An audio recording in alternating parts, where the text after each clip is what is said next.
Well, we bid a fond farewell to Speaker of the House Nancy Pelosi. In the next term of Congress, she will not be standing for House Minority Leader, which makes sense. She is the only octogenarian to actually be leaving her job at this point in time. And for that, she gets credit. She does not get a lot of credit for being a good force in American public life. She was good at vote counting. I will say that for Nancy Pelosi. She was very good at keeping her caucus in line. And if you look at sort of the periods of Nancy Pelosi's leadership, what you see is that there are a few sort of distinct periods in Nancy Pelosi's leadership. First, she became a member of the DNC in 1976 and became chair of the California Democratic Party in 1981. She joined Congress in 1987. It wasn't until 2002 that she became House Whip and then Minority Leader in 2003 while George W. Bush was President of the United States. She was Speaker twice, from 2007 to 2011, and then again from 2018 to 2022. Now, folks who are saying that she's the most impactful speaker in American history are missing out on Sam Rayburn. They're missing out on Newt Gingrich. They're missing out on a bunch of folks who are far more impactful than Nancy Pelosi. But what Nancy Pelosi was really good at was during the brief periods of time when she actually ran the Congress, she was able to shove through extraordinarily large spending bills. This was the thing that she was able to do. And she was able to move her entire caucus to the left. When she joined Congress, she was largely considered one of the most left-wing members of Congress. Now, of course, she's been completely outflanked by the progressives, which in some ways is a sign of failure for her that she's not remained at the vanguard of her own movement. But in other ways, is a demonstration of just how far left she's moved America when there's an entire left-wing movement that is now to her left and that is constantly critical of her. I will say that her handling of the progressive squad, just in terms of pure tactics, has been quite smart. Like she's allowed them a lot of rope. She's allowed them to go out there publicly and say stuff. And then behind closed doors, she beats them about the ears and forces them to vote for the things that she wants them to vote for. Now, what are the things that Nancy Pelosi is going to be remembered for? Well, first, she's going to be remembered for the fact that she has essentially tripled or quadrupled her net wealth while she was in Congress. I mean, that's a thing that people are going to go back to, is the simple fact that she is now extraordinarily wealthy, like a lot more wealthy than she was when she entered Congress, because her husband, Paul, is apparently amazing at picking stocks, just in coordination with political movements. And it's not suspicious at all. It's just that it's good. It's probably clean and good. Everything is probably fine.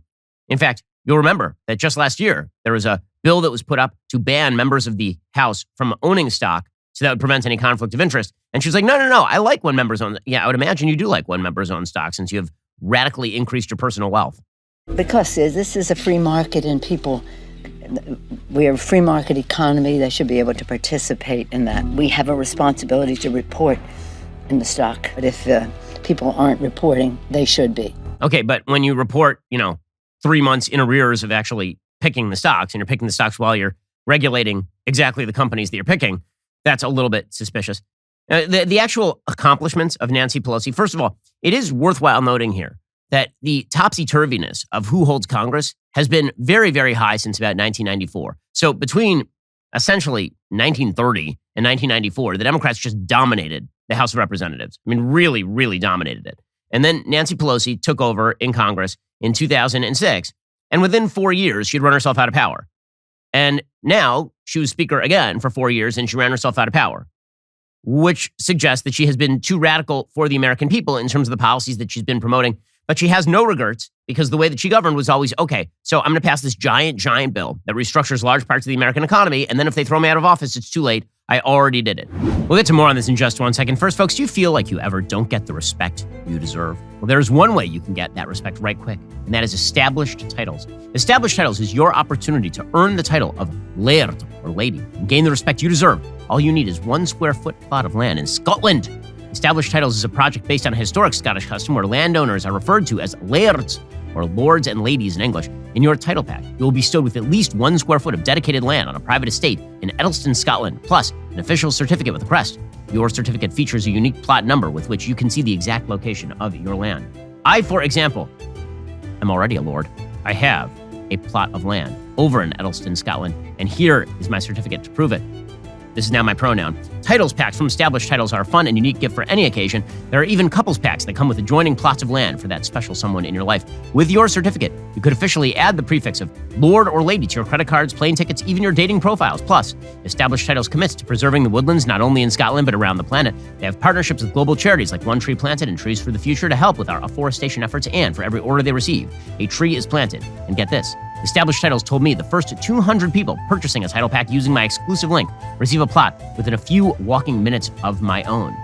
over in Shapiro stand. So, depending on how many of you want to become a lord or lady, we can build our own kingdom. And from there, we only spread our tentacles outward. Established Titles is actually running a massive sale right now. Plus, if you use code BEN, you get an additional 10% off. Go to establishedtitles.com/Ben. Get your gifts right now. Help support the channel. And so her big accomplishments basically are when she was an opponent of George W. Bush. She was largely elected on the basis of opposing the Iraq War in 2003 and on the basis of Mark Foley, a Republican congressperson who was apparently going after the male aides. And so in 2006, you'll recall that Republicans lost the Congress in a massive sweep where Democrats won 60 votes in the House of Representatives. Her big move at that point was basically to block privatization of Social Security by George W. Bush and to yell about the Iraq War. And then, after Barack Obama was elected president, she rammed through with essentially no bipartisan support a bevy of bills. And this is what she is most famous for, is keeping her caucus in line. If you're going to talk about the polarization in American politics, Nancy Pelosi is a key figure in that. Because when she took office in 2002, 2003, when she took a leadership position, there was still some crossover between the parties. There were still blue dog Democrats who were sitting in the Democratic Party caucus. And now there aren't.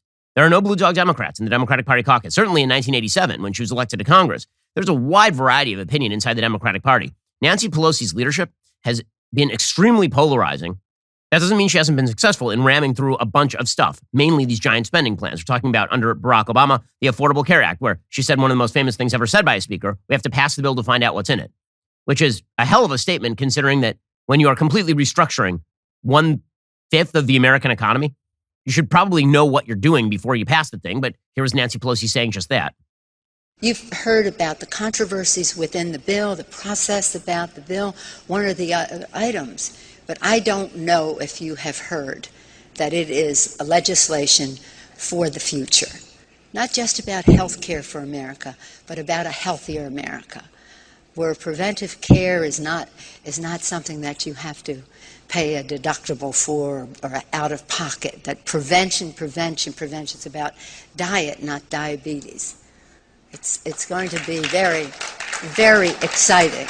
But we have to pass the bill so that you can find out what is in it. I mean, it's such an astonishing statement. We're going to have to pass the bill so we can find out just how amazing it's going to be. As it turns out, what it's going to do is complicate the healthcare system in the United States even more and not lower costs. So that's going to be just awesome. She also helped to repeal Don't Ask, Don't Tell. She passed the giant stimulus package that did absolutely nothing for the economy and led to the slowest economic recovery since World War II under Barack Obama. Those were her big accomplishments while Barack Obama was president. That was with a D+40 majority in the House of Representatives. That was a huge majority. So she was able to get a lot of that stuff done, specifically because she had a huge majority. But the truth is that the stuff that really is impressive in terms of what she's been able to get done is all in the last 2 years. Because all the other stuff, you would assume that any House Speaker who has a 40-seat majority in the House of Representatives is going to be able to do whatever is necessary. I mean, she had not only that majority in the House while Barack Obama was president, at least from 2008 to 2010, she also was gifted 60 seats in the Senate for the Democrats and a Democratic president. So you can pretty much do whatever you want at that point. I don't think that takes a lot of tactical maneuvering. And people say she's a great tactician. No, her real great tactic stuff actually was in the last couple of years, not while Donald Trump was president. While Donald Trump was president, her basic function was more political polarization. You'll remember her saying, you'll remember during Donald Trump's State of the Union address, her literally getting up and ripping the State of the Union address in half and everybody cheering and clapping. Oh, it's just amazing. And then complaining about partisan politics and polarization in American politics. Nancy Pelosi is a great force here. Pretending that she is not is ignoring history. And my fellow Americans, the best is yet to come. Thank you. God bless you. And God bless America. Thank you very much. And there she is, posing for the cameras, ripping up the speech. Not once, but twice. What a heroine. She ripped up the speech. And of course, this is what the Democratic Party base loved about her, is that she was ripping up speech. It's all performative. You know, if you want to know how Congress became a performative area in American politics, Nancy Pelosi is a major figure in the performative politics of Congress, and how it became less of an institution designed to actually bring together people to pass public policy and more of a place where people get famous for slay queen kind of antics like this. And then Joe Biden became president, and her legacy has essentially been to ram through the most spending in human history. And here she did so with a D+5 majority.